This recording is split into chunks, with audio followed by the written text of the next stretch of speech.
Good afternoon. Welcome to the fourth session of Democracy Now! And Next. We're so pleased to have you with us. This is a conversation with experts and colleagues and friends who are working with us on a task force that's been organized by Freedom House, CSIS, and the McCain Institute, looking at new strategies for US democracy support and countering authoritarianism. The public sessions are done in collaboration with our colleagues from Georgetown University, and specifically Nicole Bibbins-Sadaka, who's the Deputy Director of Georgetown's Master of Science in Foreign Service, and is shortly going to become the Executive Vice President at Freedom House for Strategies and Programs. So we're very excited about the continued work that we'll have with Nicole in her new role. Today, we are talking about something that is near and dear to Carnegie Mellon University, to Heinz College, and that is the role of technology and disinformation. What is to be done at Heinz? We pride ourselves at thinking about ourselves as at the intersection of people, policy, society, and technology. So we're very excited to have with us Ambassador Eileen Donahoe, who is the Executive Director of the Global Digital Policy Incubator at Stanford University, a global multi-stakeholder collaboration hub for development of policies that reinforce human rights and democratic values in digitized society. Ambassador Donahoe served as the U.S. ambassador to the UN Human Rights Council in Geneva during the Obama administration, a body that the U.S. will run for in 2022 and hopefully rejoin. She's also worked with Human Rights Watch as Director of Global Affairs with a particular focus on digital rights, cybersecurity, and internet governance. And earlier in her career as a lawyer, she was a tech litigator at Fenwick and West in Silicon Valley. Vera Zakam is a senior tech and policy advisor with the Institute for Security and Technology. She's a recognized leader in driving strategy, research, and policy development at the intersection of technology, disinformation, and influence campaigns, cybersecurity, human rights, and global conflict. So you can see we have two experts that are particularly well positioned. Vera also has a history both at Twitter, as where she led strategy and research, but also in DC with the CNA Corporation, where she spearheaded initiatives on global influence and advised senior policymakers, military, and global leaders on Russia and European and disinformation, influence, and global conflict. So we've got the folks that we need to answer the questions that are before us. We're going to start with a pretty broad question. We're here to discuss the challenges for democracy that stem from digital tech and disinformation, and how the US ability to advance democracy at home and abroad is being hindered. So that's the democracy now part. But we also want to talk to you about proposed solutions, and that these are solutions that are emerging from this task force that I mentioned. So the recommendations for democracy next. But let's start with the challenges. From your vantage point, Eileen, what are the primary challenges associated with digital tech and disinformation for democracy today? And let's start with disinformation. What does the threat look like from the vantage point of 2021? Great. Nice, gigantic question. Well, first of all, thank you for convening us. It's always great to see you and have opportunity to have a conversation with Vera. So let me start at the very big picture and briefly say we have to start by recognizing the digital transformation of society has been, quote unquote, very disruptive for democracy in a variety of ways. There are many features of digital society that are inherently challenging. Digitization of everything, makes mass ubiquitous surveillance possible. That's challenging in a democracy. The basic cross-border mode of how the internet works is challenging because it provides extraterritorial reach to malign actors all over the world. That's another type of security threat. And I think we've also seen a trend toward the privatization of governance because of the growing power of the private sector. That's another. So those are just some of the features of our new internet-driven digitized society that are inherently challenging to democracy. And my big picture concerns are we have an erosion of confidence in the feasibility of adhering to democratic values in this context. And there's a lot of that's being caused by tension between democracies over what protection of fundamental rights should even look like, what an appropriate regulatory regime would look like. And all of this is happening. We're fighting with ourselves. We are inwardly focused. We are focused on private sector companies, primarily in the US. At the same time, we have this big trend of digital authoritarianism, a big rising trend over there. And so probably my biggest worry is that we are not paying enough attention to that big geopolitical threat. But we'll save that. To the disinformation threat, we've all been really preoccupied with the threat of disinformation since 2016. I'm sure many of you have. But there has been a big change between 2016 and now. And back then, when everybody was completely caught off guard, the primary threat actor were malign foreign actors, particularly Russia, using fabricated personas, inauthentic amplification, and everybody in the national security and cybersecurity community was basically caught off guard. And the primary vehicle was social media. Fast forward to election time 2020 or up to almost today, the primary threat actors are domestic.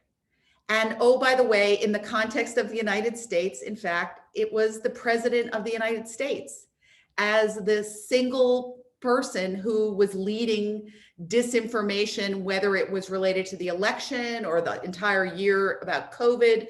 And that is a gigantic game changer when instead of having malign foreign actors, your worry is that it's domestic actors and it's the president. Second big change is that it's not just social media. We have to look at it and recognize it is the entire information realm that has been poisoned by disinformation. And that's because all different vehicles are being utilized. The president getting out at the bully pulpit in the Rose Garden or, wherever, then mainstream media carrying what the president is saying because it's newsworthy. They're not even intentionally spreading disinformation, but they're carrying disinformation because it's newsworthy. Then you've got opinion and cable and talk radio intentionally spreading it. And then on top of that, you also have social media where they've been confused about and halting in their policies about whether to leave it up or take it down. And so I think that the big change is entire information realm and has been poisoned. This is almost like Putin's wildest dream because, yes, he started something in 2016, but what the fulfillment of it is we now in the United States have a culture where nothing is true. And we are being destroyed from within, including by the former president of the United States. And so, that's the big change. I'll stop there, but we could get into some of the other concerns about government response, private sector response, and what could be done there. Yeah, I mean, from one perspective, namely the Kremlin's, this has been a wildly effective investment that's gone completely viral, and not only in this country. And we should talk about the work with allies. But Vera, what do you want to add, particularly on the global context? And you want to unmute yourself because it's 2021, right? There you go. Again, first of all, thank you to you, Sarah, and Heinz College for having me. It's absolutely always delightful to be in a conversation with Eileen, just been a wonderful colleague through this whole process. And of course, you. So I will add to what Eileen said. Absolutely, we have pretty fundamental shifts in this digitized world that has had a pretty significant impact in the information realm and the information ecosystem. And just to even double down to what Eileen said, part of the digitized, what's coloring this whole conversation around disinformation is people having on the global context, and even especially in the developing world, having lack of access, not just to internet, but to credible information, which also colors, and that, I'm sure we'll touch about digital authoritarianism, because depending on where you are, that also is a huge concern. But to what both you and Eileen talked about, the landscape globally has changed. And oh, by the way, we talk about Russia, here in America, we were kind of woken up to it in 2016, but Russia has been up to its tricks using its playbook way before 2016. I mean, I think we can look back to even the earliest signs are 2007 attack in Estonia, and then 2008 Russia-Georgia war, where in my view, they were kind of testing sort of the information operation tools and techniques versus cyber. And then when we came to Ukraine, they were kind of perfecting them. And then this kind of broader malign influence, and there is a distinction there to Africa, to Latin America, to parts of the Middle East has spread. So when it came to the United States, we were kind of like, oh my God, aha, right? But then they've been doing this. And now the one thing I will say when we talk about it, and Eileen mentioned this, and I'm in violent agreement with Eileen on this, and I think she knows what I'm going to say now, is that disinformation, people think of disinformation because of social media platforms, because of course, information is rapidly spread online in nanoseconds. But the thing is, it really is not just a digital problem. It's, as Eileen talked about it, the former president of the United States was the kind of using, if you will, mouthpiece for it. You have other authoritarian leaders around the world. They are, spreading disinformation, state-sponsored propaganda on mainstream media. And let's also not forget things like Ruski Mir, the Russian world, or Confucius Institutes all over China, or our sort of, friends and family networks, and the power that has. You are more likely to spread a piece of information, whether it's dis or misinformation or credible information, if you think it's coming from a trusted source. So all that is to say, it's a much broader malign influence piece. The one last thing I'll add to this, I think what we saw also in 2020, because of COVID and the infodemic, the disinformation around the COVID-19 pandemic, is we've seen other actors, especially China, but not only exclusively China, because there have been both domestic actors and other foreign actors, but I'll just give an example of China, also using, for example, Kremlin's playbook in spreading disinformation as well. And it's not just account creation on social media, but also just amplification. And oftentimes they don't need to do a lot. They can just amplify a lot of the narratives that are being spread, in our example, by Americans. They just have to amplify. They don't have to do a whole lot of work. So Right. Yes. No, I think your point about 07 and 08, if you were a Russia specialist, you were particularly focused on the April 2007, the moving of the statue. Most of our audience won't know anything about that or what happened, but basically there was an attack on Estonian internet, and it's conceivable that my former colleague from the National Democratic Institute, now parliamentarian Sergei Markov, was behind it. Who knows? I don't think he was operating by himself. But there was a moment when we really lost a generation of specialists who were focused on Russia, and we then lost a lot of focus on, just not a lot of people were focused on Estonia or Georgia, and they missed all of that. But also RT, Russia Today, was stood up in 07. I went to interview the head of RT, and she wouldn't let me tape the interview, which said to me she wasn't actually a journalist. But so there's a larger context for all of this that has happened, and of course come into our own living rooms. We've talked about the challenges, we've laid out the sort of the landscape. Let's talk for a second about solutions, particularly solutions to the disinformation threat. We can talk a little bit about education, but let's talk about what you both are seeing and talking about in terms of the task force. Vera, why don't you lead us off on some recommendations? Sure. So I'll kind of give you a couple of big, if you will, buckets or big things that we've been thinking of. and to kind of frame, and I'd be delighted for Eileen to add to them. I mean, first of all, I think, especially in 2020, we've seen this where our democracy has been a little bit in disarray. And then we had January 6th that has been, it wasn't just an attack, an insurrection attack on our capital. You know, we have to really look at what really got us there.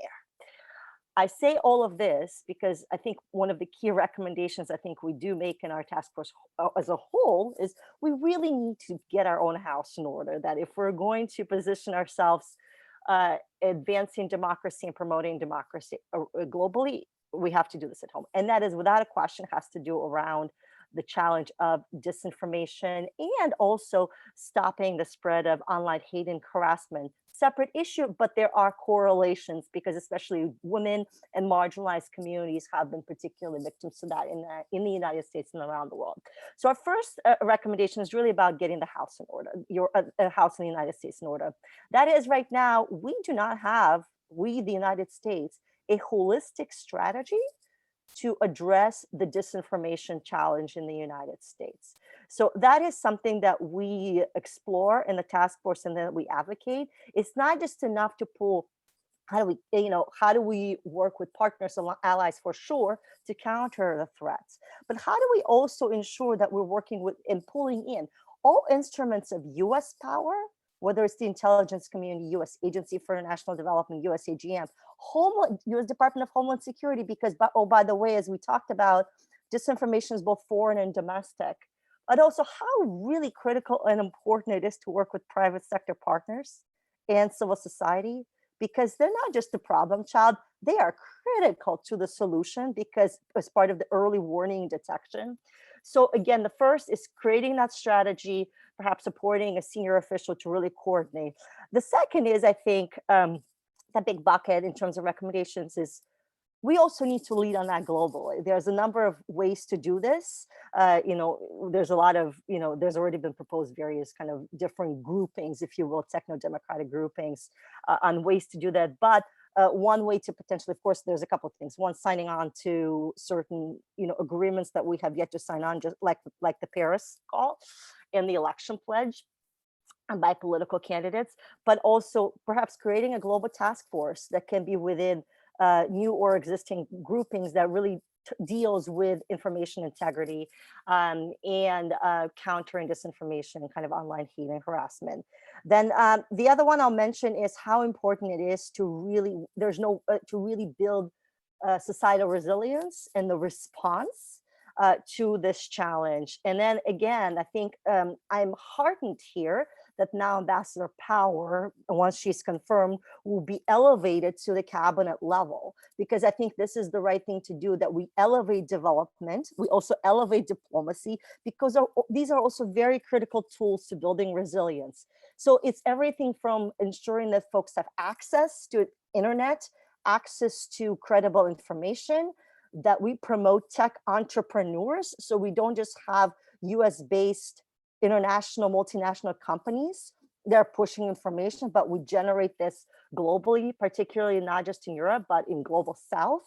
But it also is teaching folks about digital literacy and cyber education, even things like two-factor authentication. And the very last I'll say, I cannot remiss to not mention, and we can certainly talk about this, I think the time has come for Congress to take meaningful steps and meaningful action on these sets of challenges. Especially when there's obviously social media companies and Section 230, which is the little section of that created the internet in the 1996 Communications Act. But the idea here is that the key to Congress, and however that falls in this Congress, is really ensuring that we push for transparency, accountability, and auditability of social media platforms. But in my view, let's not just make them, if you will, like I said, the problem child, but there is a real meaningful opportunity to work with them to strengthen the information environment. So I'll stop there. I know that was a lot. The regulation aspect, we'll come back to that. We have a ton of questions in the chat function. Eileen, anything you want to point out on the promising solutions front? And you're still on mute. I may just leave it. Yes, and I'm going to try to join it. I've been following a lot of questions in the chat. And so somebody much earlier asked what can legally be done. And so that goes to the regulatory, what governments should do, and then what can the private sector do. I would say, let me start with what governments should not do, because one of the real problems is democratically oriented governments are, I would argue, taking the wrong regulatory approach to this subject. It's particularly seen in Europe, NetzDG, the French Avia law, which was already struck down, the UK white paper, and even the Digital Services Act.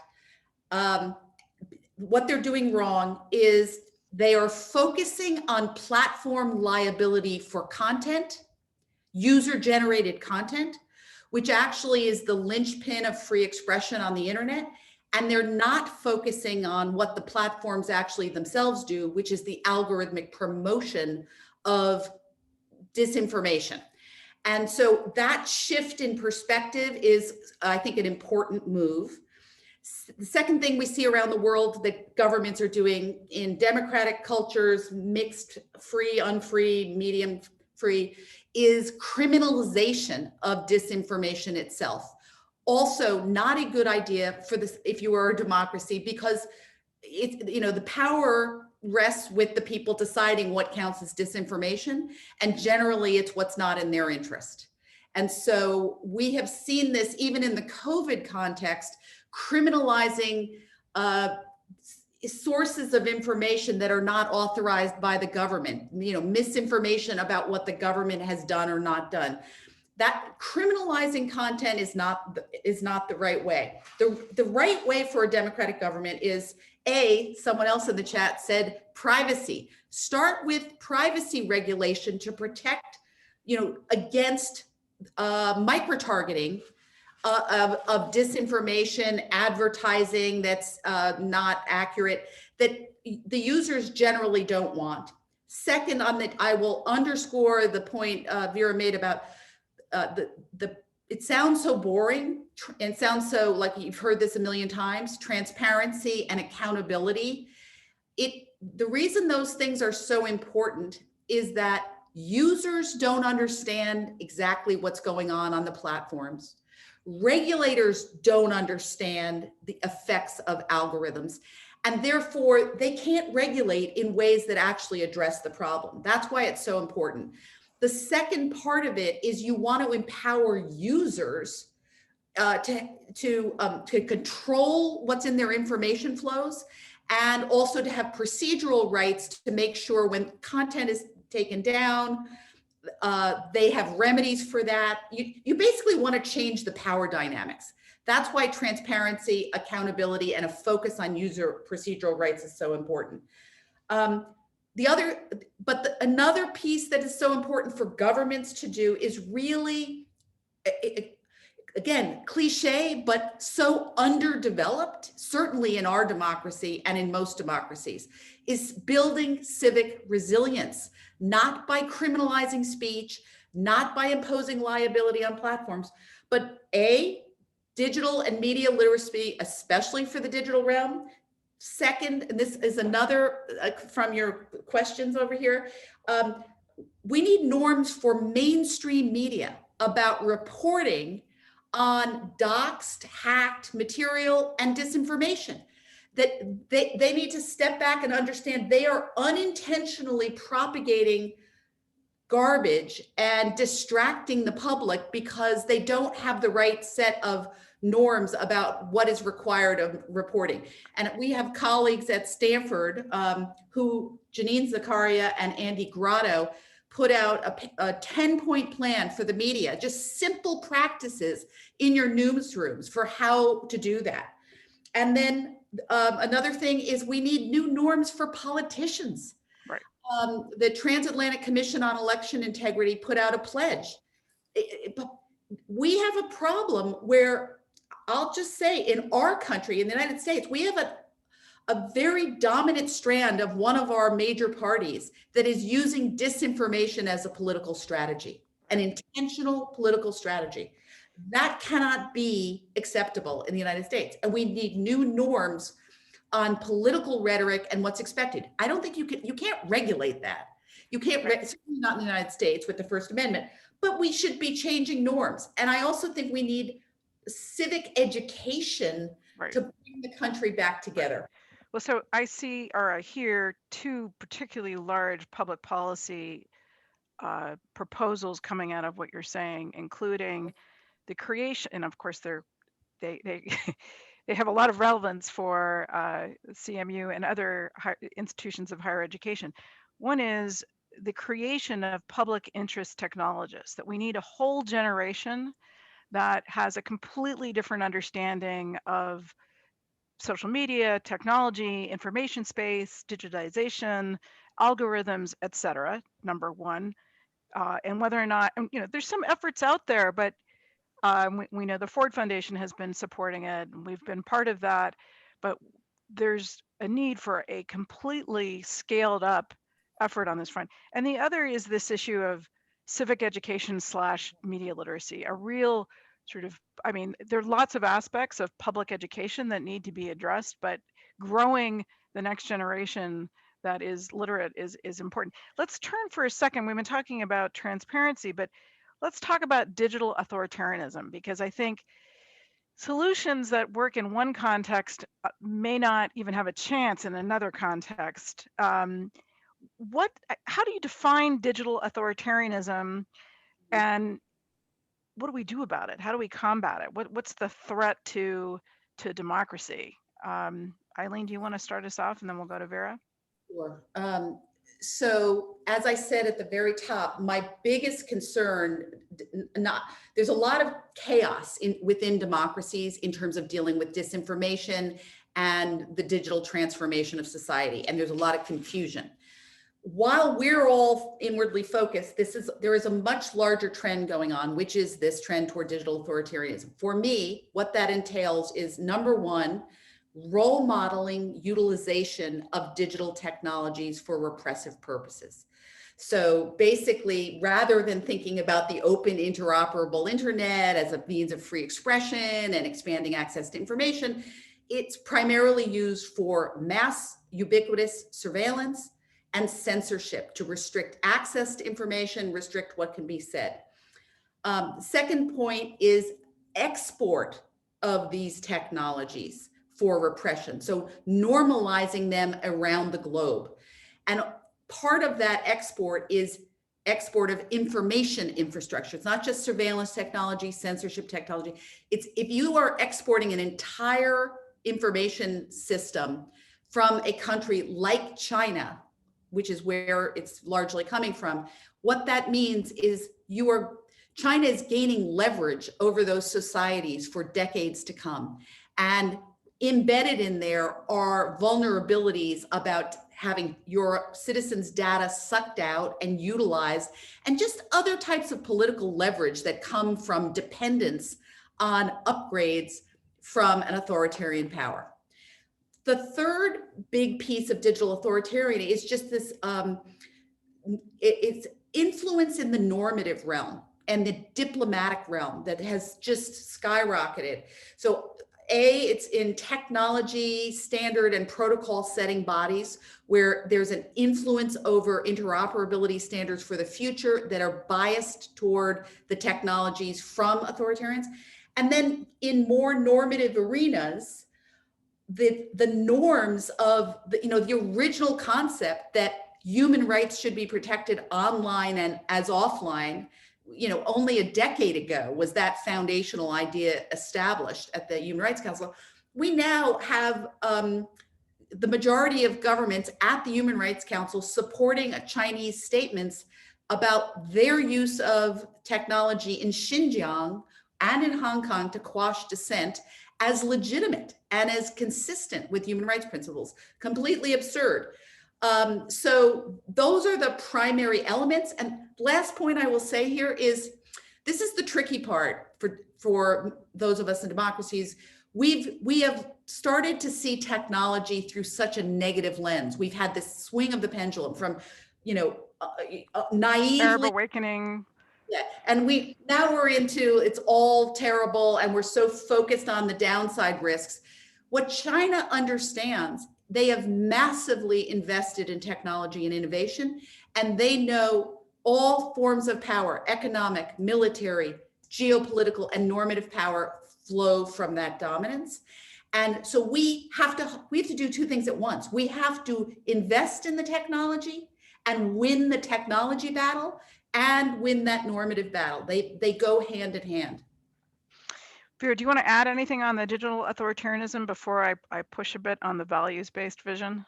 Yeah, sure. I mean, I think it's just two points here. To the piece about actually restricting the information. I mean, this is by nature, when you think about authoritarian regimes, Iran, China, Russia, others, this is state-sponsored propaganda. You're only able to get the information that you're able to get from that. I mean, I'll tell you, I was born in the Soviet Union, so I remember some of this stuff, as a child even, but this is what it is. And I cannot also just underscore the point that Eileen made about technology, innovation, and infrastructure. This is a huge thing that China is doing, for example, with 5G, right? I mean, think about the gaps that it's trying to fill in Africa. Gaps in Western Africa, for example, in Niger, Nigeria, and other countries. What about in Latin America? And oh, by the way, it's also filling the gap in Europe. And so right now with Europe, with the European Union and European partners, there is this kind of a little bit of a push-pull, this like friction, because now we're trying to now re-enter, if you will, the international stage and reinvigorate our partnerships in Europe. But China, particularly their investments in 5G and infrastructure, been pushing Europe on that. So there have been questions even in Europe on digital sovereignty. So I say all of that, it's not just in the developing world, but developed world as well, where digital authoritarianism plays. Sometimes I have trouble distinguishing between so-called developing and developed world. Right. So I'm going to read a paragraph from the task force draft. Democracies must recognize we are in a geopolitical battle over the digital governance model that will dominate in the 21st century. This presents an existential threat, not just to US economic and national security, but also to our values-based vision for the internet, and thus to open democratic digital society. Rebuilding international support for a global, open, secure, and reliable internet will require robust diplomacy. Strong US leadership is urgently needed to develop a shared democratic framework for human rights-based regulation and use of digital technology, and a plan to combat the digital authoritarian model. We've just been talking about this, but I want to push you on this a little bit. Is it possible to get a values-based vision of the internet and a digital society? If so, how? Or are we destined to have what some are calling the splinter net? Wow. Yes. So the part of what's going on the regulatory front is the splinter net, and it's happening, as you say, also in democratic countries. It stems largely from fear about the security vulnerabilities that come with being digitally connected societies. Some of the fear is about disinformation. Some of the fear is about information operations, cross-border information operations. Some of it is various types of hacking fears, and all of those things are pushing governments to move away from that original vision of a global, open, interoperable internet toward this concept of cyber sovereignty or digital sovereignty.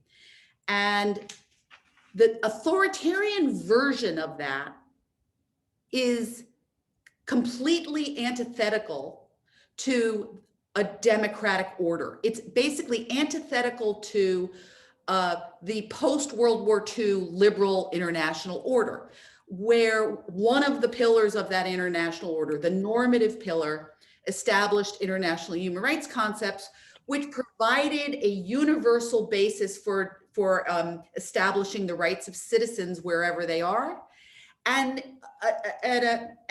a normative basis for critique from the outside in. This is what authoritarians would love to have go in the dustbin of history. And that's part of why China in particular is pushing this cyber sovereignty idea. What comes with it is you don't get to critique what we do with our digital tech, with our own people in Xinjiang, Hong Kong, elsewhere. The concern is we see variations like cyber sovereignty light, digital sovereignty light emerging in many places, particularly in Europe. Angela Merkel has advocated for a variation of digital sovereignty. And to a large extent, Vera sort of pointed to this, it's almost as though the impetus there is to protect against US tech companies rather than from malign actors in the authoritarian realm. And so this is that problem, the tensions between democracies is a very important thing. And one of the primary recommendations, we must heal the rift between democratic countries over appropriate use of technology and data and appropriate regulation of technology that's consistent with human rights. That's almost the first step. And we even say, we've really got to heal the transatlantic rift. Mm-hmm. We can't heal that part. Forget it. Forget it. Not to say the rest of the world is unimportant, right. But if we can't see eye to eye or find a way to trust each other. But let me just step back and say, it's a very valid concern. I don't know that we will ever get back to the original vision, global. That's kind of over. Yeah. That doesn't mean we're moving into splinternet. It's happening, President Trump, executive order, take TikTok, come here. India, that got overturned. TikTok is not in India anymore. And all kinds of content are restricted. I mean, it's happening all over the world in so many forms. Internet shutdowns, regulation of content. There's form after form after form of splintering of what used to be. We will never get the whole thing back, but what we must get back is a shared democratic human rights-based approach to regulation of technology and utilization of data and technology by both the private sector and governments that is consistent with human rights principles. That's the hard work. There's clearly got to be a line of work going into the Summit for Democracy in the space of both domestic reform, but also combating authoritarianism, that is democracies working together specifically on this digital aspect. I can see an entire, working group over months. Let me just go to one question that's piggybacks on a couple different themes. Some folks are asking about the difference between disinformation and misinformation and being clear about that. But then there's this question about whether or not, and this goes to the issue of both political norms, but also the mainstreaming of disinformation. One audience member notes that there are 7 or more sessions at CPAC about addressing election fraud. This is particularly painful because USAID around the world works with, and also within the UN, colleagues on combating election fraud, actual election fraud. And for a large number of Americans to believe that there was widespread election fraud, despite the professional leaders inside states saying that there wasn't, is particularly galling. Who wants to go first on disinformation versus misinformation and this issue? Yeah, okay. I'm happy to start there. So first of all, just to make clear, I think, these terms are kind of used interchangeably. And so it is very important to kind of differentiate. Disinformation is the strategic intent to spread falsehoods and lies to achieve a country's or individual, state or non-state actors' specific objectives. Usually, in most cases, it is to cause harm. Misinformation, it is that benign spread of a falsehood or even conspiracy theories. Oh, hey, by the way, it can be a half truth. I call it a half truth in a sea of lies, right? Or maybe you see a sensationalized headline. You're like, oh, it's coming from a reputable source. It must be true. And you, as a responsible citizen who normally would not be spreading this kind of stuff, end up sharing that information, whether on social media or with friends and family.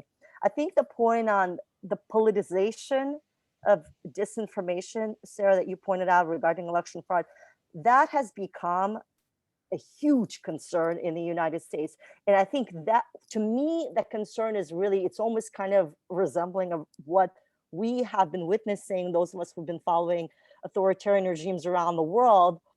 This kind of behavior now come to the United States. And to the point that Eileen made earlier, it again did not come as a vacuum. We have a former president who has been sort of the mouthpiece and continues to really overpower a key part of the Republican Party on this. And so when we talk also about healing getting our own house in order in the United States and healing this rift, this is part of it. But, part of it, I mean, here's the other thing I will say. Education, digital literacy, hygiene, making sure you're talking to your friends and neighbors, all of that good stuff, getting civics education, all of that good stuff is important, leading normatively and, and diplomatically and all these issues. But I think we also have to come to a realization there are going to be people who are going to live in their filter bubbles. Mm-hmm. And it's going to be really, really hard to persuade them one way or another.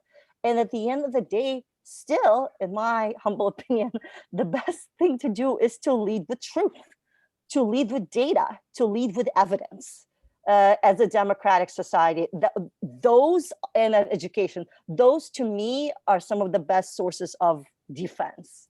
There's clearly a large national project on truth and trust that has to be the platform, I think, for rejuvenating democracy. When I was at AID, we focused a lot on cybersecurity, right, but we would also focus on physical security. This is for human rights defenders, that anything you're doing online, there's got to be an offline equivalent. Eileen, we have a lot of questions from folks. Is it okay if I move on to a next one, or do you want to get in on this? We'll throw it in. I'll put it together. So go to the next. Okay. Well, this is a really important question about technical capabilities to track disinformation from inception to dissemination. I know that Kate Starbird, former Stanford women's basketball player who's at UW, who I follow on Twitter, talks a lot about this, being able to track.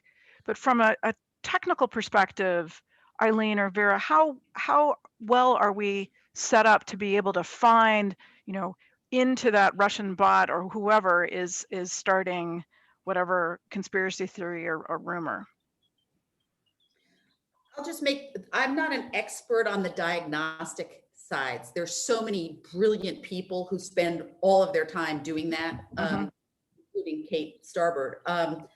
The top line idea, though, is we were nowhere in 2016, and everybody has upped their game, and we've become so much more sophisticated about it all, which is part of why Chris Krebs was able to say out loud, the guy who was sort of the DHS, who was in turn responsible for election security, said we just had the most secure election in history. Yeah, it was important.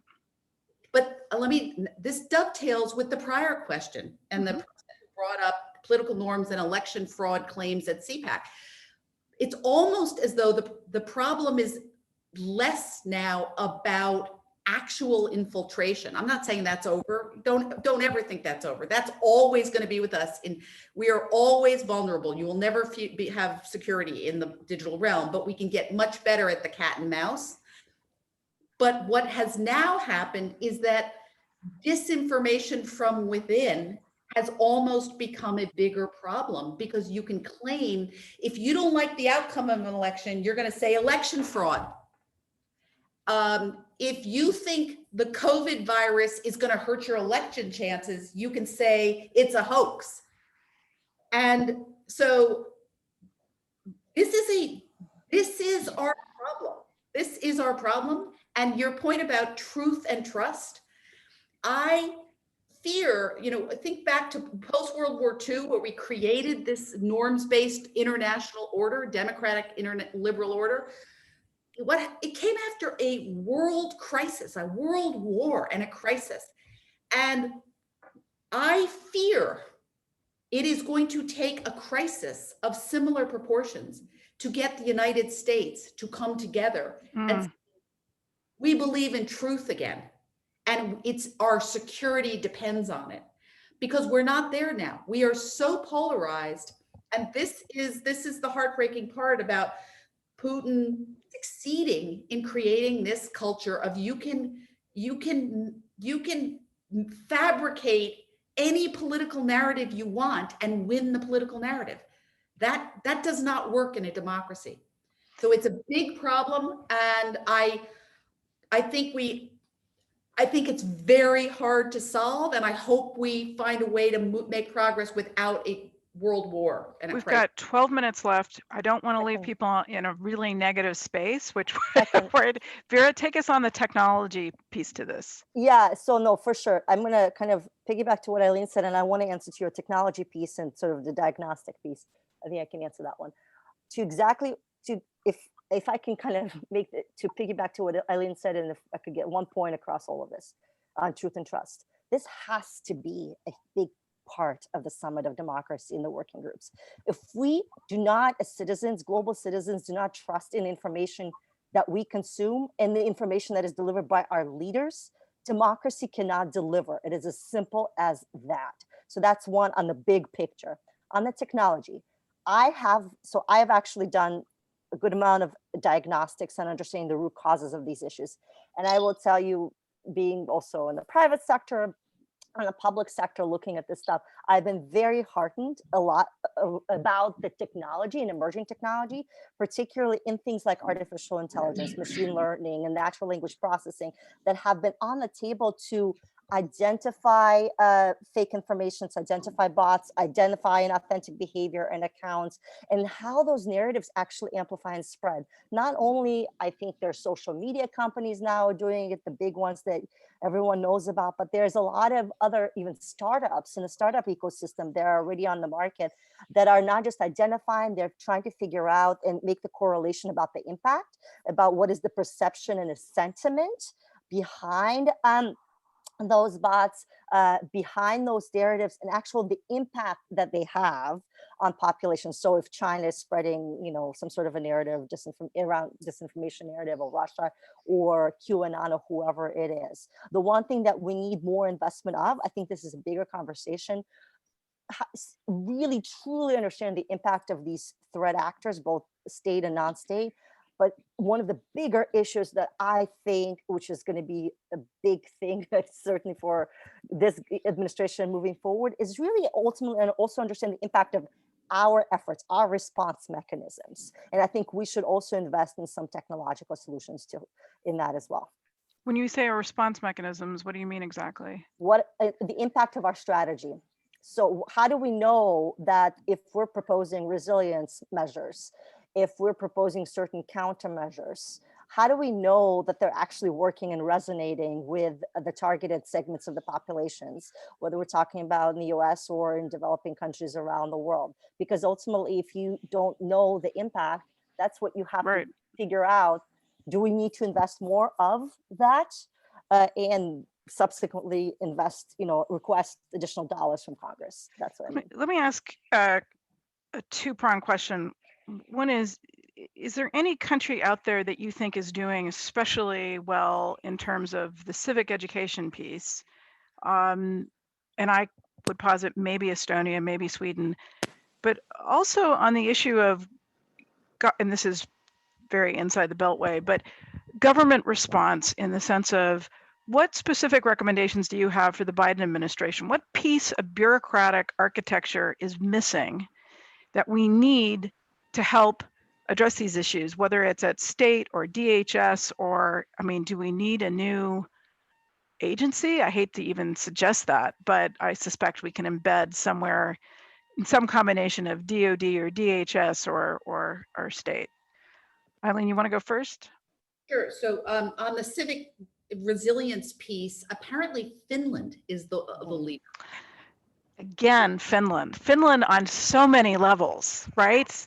Happiness, SDGs. I mean, they're just hitting it out of the park. Same country I was going to mention, yeah. What were you going to say? So I was going to say same country I was going to mention. Oh, okay. But and I have to say, apparently a big part of it is really, it's trust. It's trust between citizens and the government. So when the government is trying to engage in civic education, half the population doesn't say, I don't believe in that. And I think I have to admit, there's probably a little bit more homogeneity within the culture. So they're less polarized. There are fewer others. It's a little bit more, we're all in this together, and that's a big piece of it. And so we have to work on those things in a very diverse culture. How do we understand ourselves as being in it together? And in terms of government response bureaucratically, a couple of things we recommend in the report. Well, first off, just in January, as he was walking out the door, former Secretary of State Pompeo announced the creation of a new bureau at the State Department for cyberspace security and emerging technology. I will also mention that there has been a Cyber Diplomacy Act rattling for the last year. It got through, I think, the House, like some level of it, the House. It didn't get to the Senate, and it has just been reintroduced. And that Cyber Diplomacy Act has a really good take on the need for cyber diplomacy and the importance of diplomacy on the normative dimensions of technology policy. So that's, and I think, I don't know the inside scoop, but I think that the rush to get the Cyber Bureau moving, as I understand it, there's a little bit of tension over it was underdeveloped and it didn't adequately embed the concepts and the purposes outlined in the Cyber Diplomacy Act. And I think there's some reconciliation going on there. That's really important. And then the other thing we advocated for is just at the NSC, greater focus, again, not just on traditional aspects of cybersecurity, which of course are very important and need to be better in the United States, but the interplay between normative concerns and cybersecurity. I mean, strangely, it's really hard to get your head around conceptually, but when information is the weapon, you have a tension between your desire for security and your desire for freedom of expression. And if we choose to give up freedom of expression in the name of security, we have we know, we've seen that before. We've been there before. We've got to figure out. Vera, anything to add? Yeah, absolutely. So just a real touch point on the NSC first, without a question, I think this needs to be elevated much more holistically, as Eileen said. I think it also just needs to be coordinated, as we talked about these challenges that we're talking about, disinformation, aspects of digital authoritarianism and digital governance and diplomacy. There is now this very much of this blend intersection between domestic and foreign. I think there needs to be really strong coordination between the leadership at NSC and the DPC, Domestic Policy Council. And I think because it's also affecting Americans. So that's one there. I doubled down on what Eileen just said about CSET, this new bureau. I think we're going to have to see how it is actually developed, because again, this is not just about tools, emerging tech tools, and even within the disinformation space, but it is ability to position ourselves to be able to use diplomacy to engage with our partners and allies and to lead on the digital diplomacy as well. We don't talk too much on the GEC, but I think either the GEC's mission may need to be expanded or reimagined. And I think part of it, we'll have to see how it plays with CSET. The one other thing that I recommend also in one of the sections is that if resilience, so if we're going to say that response and resilience measures to disinformation, online hate and harassment, all this stuff is so important, that we really need to elevate that within the government as well. And I think having a senior coordinator or person within USAID, potentially even reporting to Ambassador Power, would be a wise thing to do, just to elevate those sets of issues. There's also, so Carnegie Mellon has presence in Silicon Valley.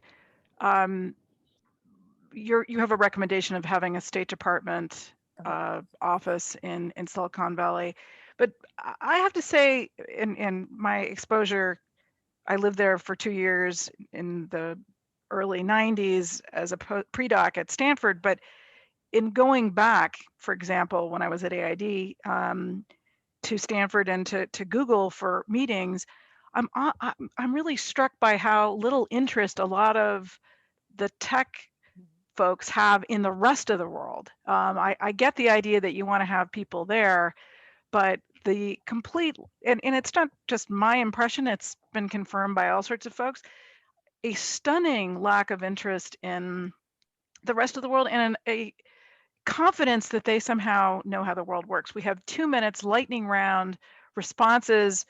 I'll never get invited back to Silicon Valley now after that comment, but Eileen and then Vera. The answer. I would say your characterization is very fair, but dated. Game change. Fair enough. They are, when I got to Stanford 4 years ago on this project, I felt like I would talk about the relevance of international human rights law to both the private sector and government as it relates, and people's eyes would glaze over. They were like, what? Like, how is that even relevant? Mm-hmm. And now they're all shifting toward human rights impact assessments. If you go look at the Wow. Facebook Oversight Board decision making, it's all geared, well, it's not all geared, it's geared around 3 pillars: Facebook values, Facebook community guidelines, and international human rights law. So big trend there. And also the Freedom Online Coalition, which is the coalition of governments formed during 2011, Hillary Clinton as Secretary of State, Barack Obama. They are creating a working group out there to focus on multi-stakeholder policy development, because the power dynamics have shifted. The platforms can't just say drop dead, we don't care what you think. But values-driven governments can't say to the companies, we're just imposing. You know, I think there's more opportunity than when you were there. Fair enough. And that was that last big engagement was 2013, so well before all sorts of things that happened. Vera, take us home.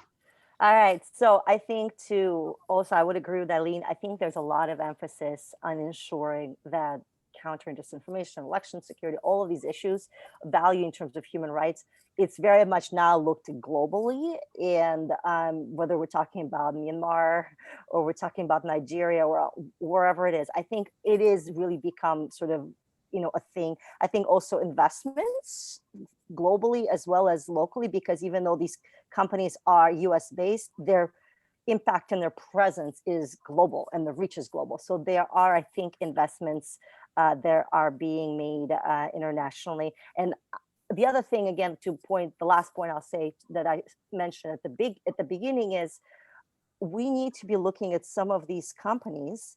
They're not just, hey, they're gonna take down information. We need to address the algorithmic bias and everything. But I think they're a critical partner and making sure that they are part of the table as well as civil society to have a meaningful, lasting change, particularly on this set of issues. So thank you so much for this conversation. The Freedom House CSIS McCain Institute Task Force will be released on April 14. It'll be widely available, and we will share it with the community when it comes out. I want to thank Eileen and Vera for your service on this task force, Eileen for your service in the Obama administration, and for your willingness to really take on what I think is probably some of the hardest set of issues that we are confronting in this task force. Putting a summit together is, yes, it's a challenge, but there's nothing quite like this. We are in literally new territory. So thank you for taking on that difficult task. I want to thank everybody else. We're going to meet on Tuesday, our next public engagement with the former Undersecretary of Treasury um, I'm looking for Stuart Levy, former Undersecretary of Treasury for Terrorism and Financial Intelligence. And the focus is going to be on corruption and kleptocracy, an incredibly important session, both at here in the United States and around the world. So please join us. That is on March 2 at 12 o'clock. Thanks so much. Everybody be safe, be well. Take care. Bye-bye. Thank you.